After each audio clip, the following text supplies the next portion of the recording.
It's been a little minute, but I'm back. Don't think I forgot about y'all. I'm not done with these videos yet, because I got a lot I gotta bring out.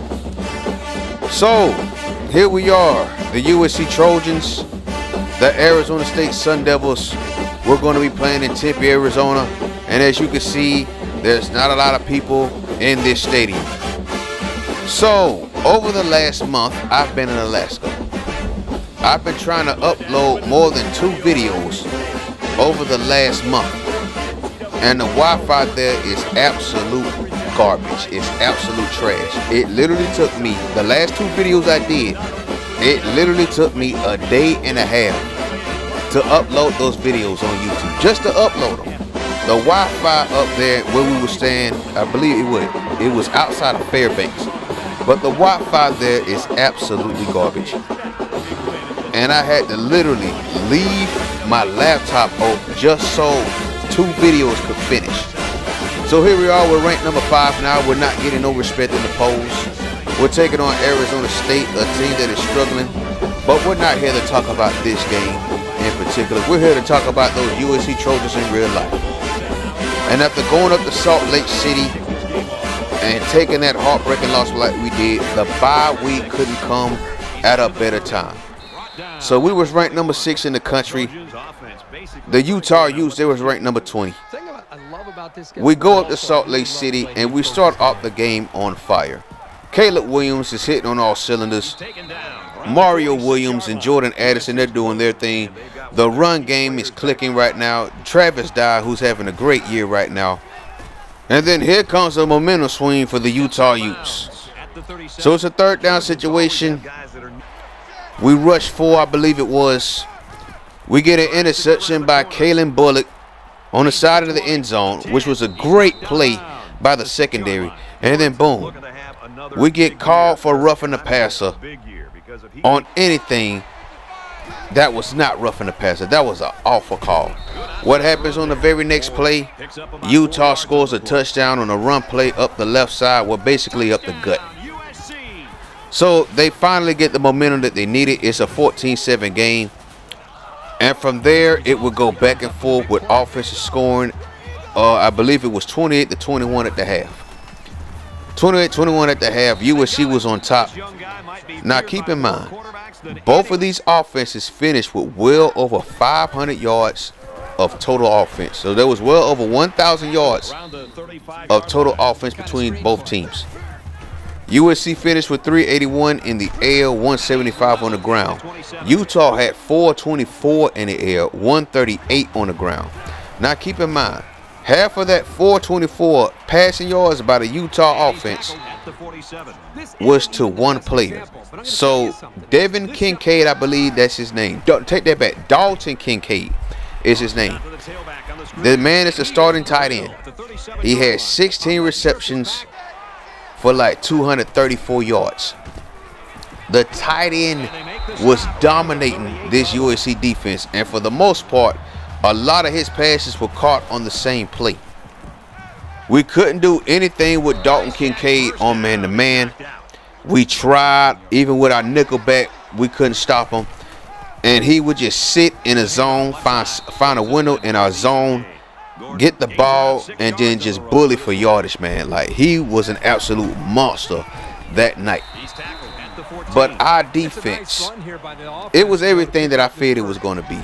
One, like I said before in one of the videos, the main thing I was concerned about before the season started was what was our defense going to look like with Alex Grinch as the defensive coordinator. And yes, we're one of the best teams as far as takeaways, and coming into this game, we was leading the nation in sacks, but this defense still has a lot of growing to do. And as well as Alex Grinch, we didn't make no adjustments like we did in the previous games. I mean, Utah just ate us alive on offense, dog. It was just so frustrating to watch, especially since the way we started the game. We thought we was going to blow them out. So we go to the offensive side of the ball right now. And I must say, man, I don't think like we had 175 yards rushing, but I think we could have had much more. But again, the Utah defense, eventually they figured us out. And I believe that our offensive line started to fatigue out because they kept getting to Caleb Williams. They kept getting into the backfield. Austin Jones is still having issues as far as picking up the blitz and blocking it. He got ran over again against Utah, just like he did versus Arizona State and just like he did versus Oregon State. So now that's becoming an issue, and I'm hoping that they're making these adjustments during the bye week. So also we had, like I said earlier, Jordan Addison went down. They said he was day-to-day, so I'm expecting him to play against Arizona. Mike Gentry was listed as day-to-day, so I'm expecting him to also play against Arizona. Who else went down? Brandon Peely should be recovered. I don't think we suffered any season-ending injuries as far as losing to Utah, because that just would have been a disaster. Now, as of right now, after the losses by UCLA, LSU, no, it wasn't LSU. It was Ole Miss that lost to LSU.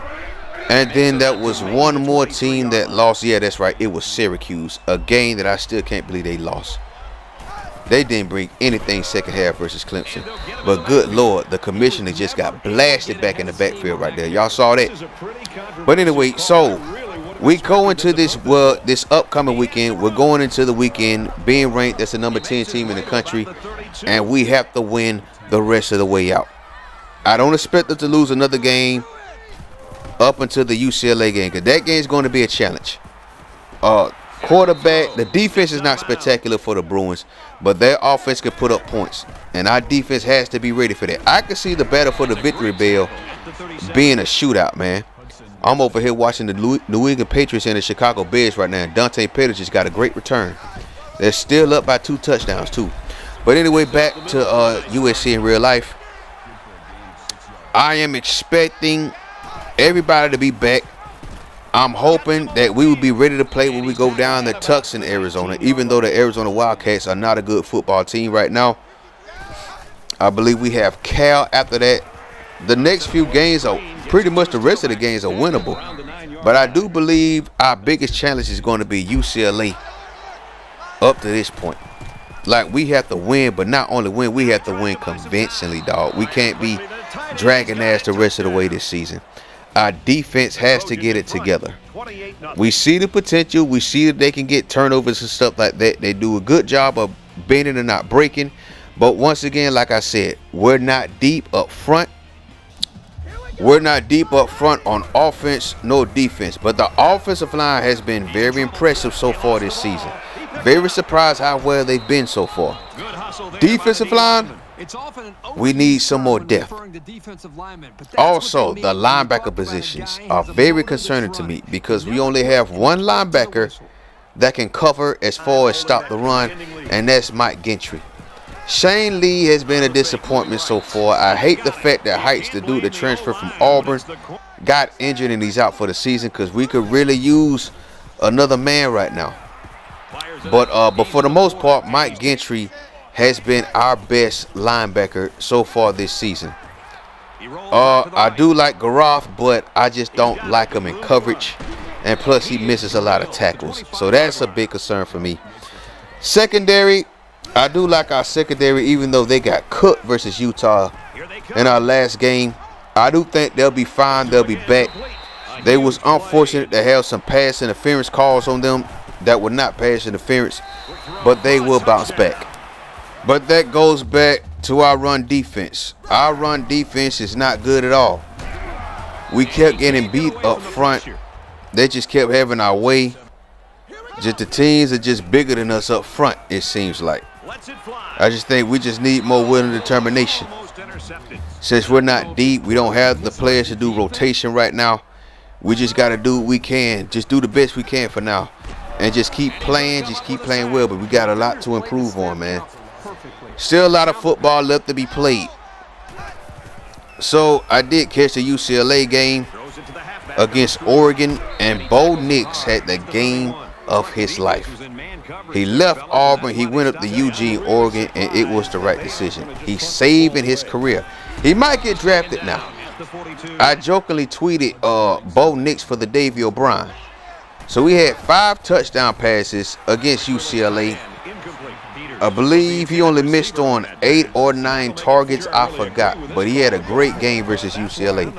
Now, the Bruins, they don't have a great defense at all. Remember, despite the fact that they did beat Washington, they almost blew that game. Washington did have a chance, but they blew it in the end.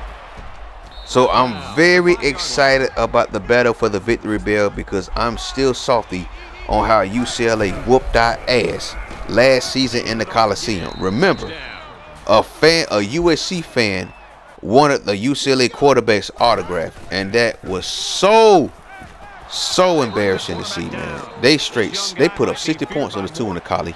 That's just crazy. So what else is going on around the college football world? Oh yes, how can we miss talking about LSU beating up on Ole Miss? Now here's another team that didn't have a great offense. We'll take that back. They didn't have a great defense this season, but that was overshadowed due to the fact that they was winning games, and now that everybody sees that Lane Kiffin has to beef up front as well on offense and defense. Let's see how he does in the future. So yeah, there's plenty of college football left to be played, but back to the Alaska trip. Alaska, that's a cold ass place, man. And we were just there for the beginning of it. We was in 11-degree weather, walking in 10-degree weather. We had one day off, and we decided to do a little exploring. We got a chance to go up and see the highest point in the North American continent, which is Mount Delaney, a mountain that goes up what, to 20,000 feet. We also got a chance to check out the Delaney National Park, I believe it's called. So we get to the Delaney National Park, and the park is closed. We were trying to see some bears, some wolves, and all that stuff, some wildlife, and all that was closed, all because the roads were too icy. And I don't blame them, because once those roads get icy, it's very dangerous. It's very dangerous to drive. Hell, it's dangerous to walk on. I was walking one day outside, and I fell and busted my ass, and my lower back is just not recovering from that. But if you've never been to Alaska, man, you should go. I wouldn't suggest going during this time of the year because it's too cold. Remember, this is just the beginning. We was out there in what, 15-degree weather plus wind. Just imagine what it's going to be like come December, hell, November. It's going to be in the negatives. It's cold as hell up there, man. But I would suggest going up there during the summer and the springtime. That's when the sun is out for 24 hours. But anyway, yeah. So we're getting ready for the Arizona Wildcats in Tucson, Arizona. I'm back. Be on the lookout for the next Alabama State video. Thank you for watching. Peace.